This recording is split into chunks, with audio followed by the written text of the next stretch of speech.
All right, so I'm going to go through the solutions for the quick check so that you can kind of see how these were supposed to be worked out, if you got them wrong, where you went wrong, and so you can have the final answers to this, because normally we would probably do that in class. So question 1 asks us to find the lateral and total surface area of the regular octagonal prism below. It gives us a side length and the height. So I'm going to use these and find our lateral and total. So lateral of a prism, just a reminder, we're going to take the perimeter times the height. So our perimeter, we have 1, 2, 3, 4, 5, 6, 7, 8 sides. So 8 times the side length, which is 10, is 80.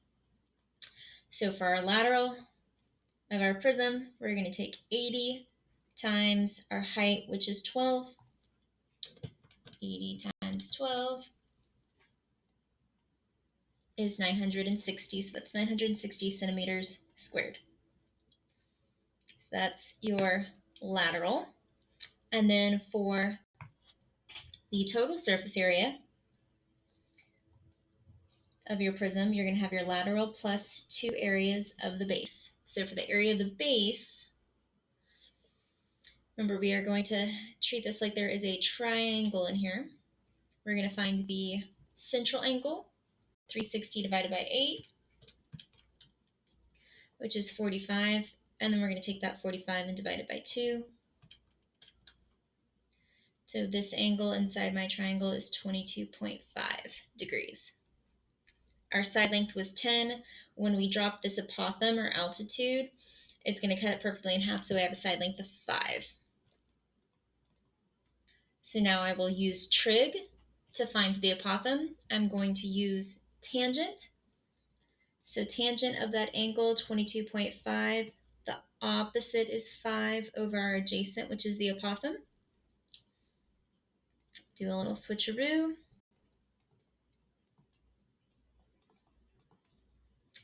And that apothem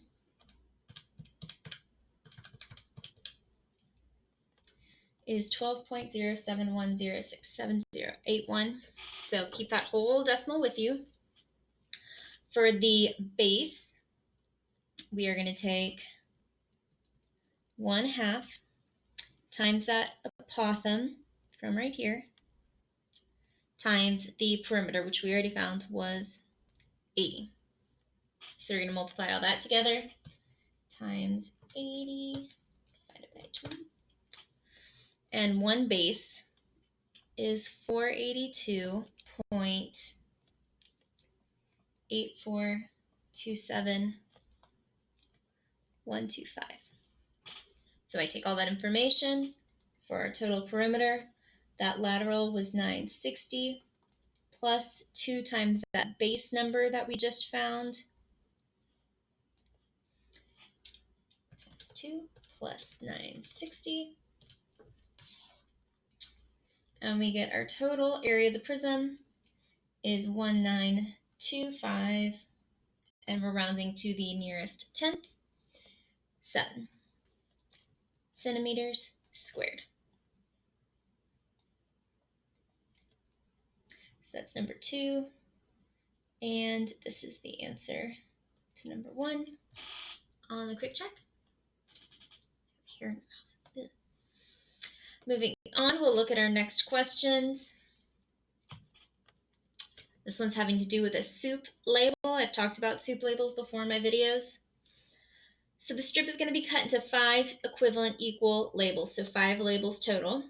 Find the total surface area of each label, so 1 label, and round to the nearest tenth. So I have a piece of paper, basically a long piece of paper that has dimensions of 110 by 10, which finds the area of that paper.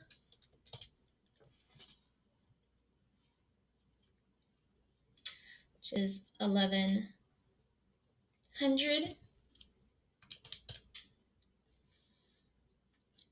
When I divide that by 5, let's see, total of labels. I'm going to take that and divide by 5 to get 1 label.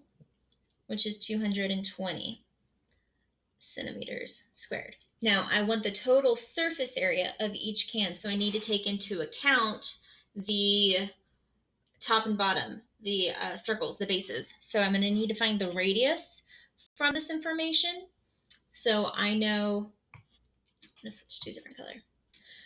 This is lateral surface area. Lateral of a cylinder is 2 pi RH. So if I set that up with 220, 2 times pi, I'm trying to find the radius, and the height of the label was 10 centimeters. So I'm going to divide out. 2 times 10 is 20, so 20 pi. That's going to cancel out the 10, the 2, and the pi. Make sure you use parentheses in the calculator with this.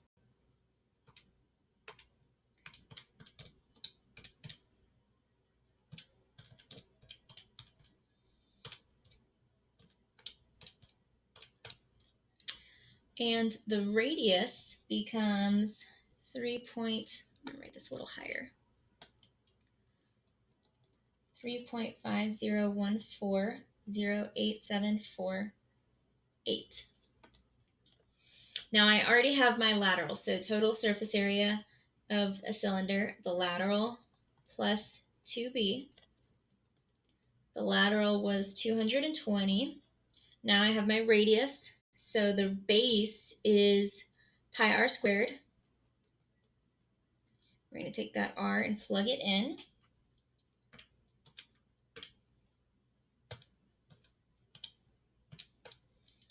So the base is 38.51549623. I'm going to multiply that by 2 and then add it here. So the total of one cylinder is 297 centimeters squared. So that's the answer to number 3 on the formula, not number 3 out here. Okay. Next question. It says find the total surface area of a hemisphere with a radius of 4. So hemisphere is a special one. It is a different formula. So most people just think of this as half of the sphere, but a hemisphere has half of a sphere, but it has a circular base. It has a base to it, and that base is also a circle. So the top part, the spherical part, is half of a sphere, which is 2 pi r squared, and the base circle is one additional circle, so pi r squared. So altogether, the total of a hemisphere is 3 pi r squared. So we have a radius of 4, so 3 pi 4 squared. 4 squared is 16 times 3 is 48 pi inches squared. Thank you, lawn guys outside. Sorry if that's really loud for y'all. It's really loud for me. It's wonderful. And then our last piece here says a cylinder is removed from another cylinder. Find the total surface area of the composite figure. Now we have to remember, since this is surface area, what parts can you touch? I can touch the outside. I can touch this outside of my cylinder. I can touch the top piece. And then I can also, in fact, stick my hand inside the roll and touch the wall on the inside. So there is a lot of spaces I can touch. So I have to take into account each piece. So I'm going to break this into each one of those pieces. So the outside piece is the lateral of the big cylinder. And so I'm going to find that. So 2 pi r h, 2 pi, the radius is 4, because our bottom down here, so R is 4 for the big guy. And the height is 6. 4 times 6 times 2 is 48. I'm going to leave this in terms of pi right now because I'm going to deal with a lot of different pi's. So it's just easier to leave it in terms of pi instead of all the decimals. I am able to touch and reach in and touch the inside lateral of the smaller circle.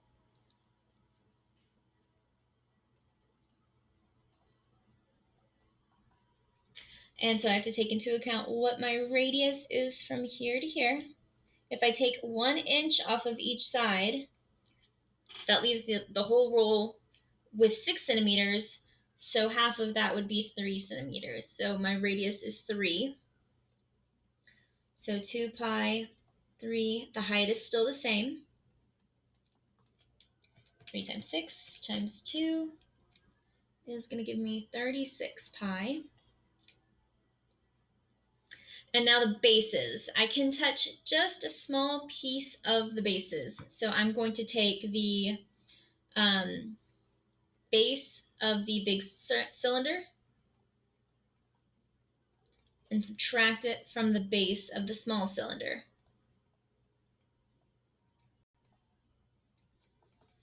So the base of the big cylinder is pi r squared, and the r is 4. And then that's a really thick subtraction sign. The small one is pi 3 squared. So this is 16 pi minus 9 pi, which leaves us with 7 pi. Just that little edge. But we have 2 of those, so we have to take that into account. So for my final answer, I'm going to take the lateral of the big cylinder plus the lateral of the small cylinder plus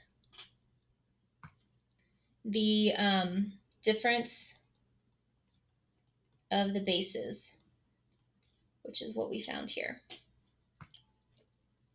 times 2. Because there's 2. There's one on the top and one on the bottom. So I take, so then we have 48 pi plus 36 pi plus 7 times 2 is 14 pi. And then we're going to type that all into the calculator and get our final answer rounded to the nearest tenth. 48 pi plus 36 pi plus 14 pi. And that gives us 307.876. Rounded to the nearest tenth is 0.9 centimeters squared.